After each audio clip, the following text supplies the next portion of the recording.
Welcome to Fluent Phonics. Today, we will learn how to pronounce the word monks.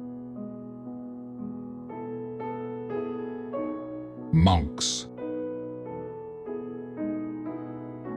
Monks. Monks.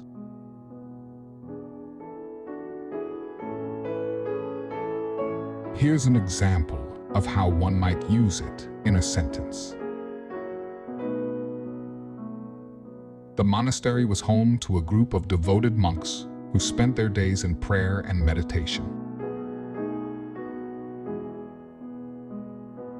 Monks are members of a religious community, typically male, who devote their lives to a monastic lifestyle focused on prayer, meditation, and simple living.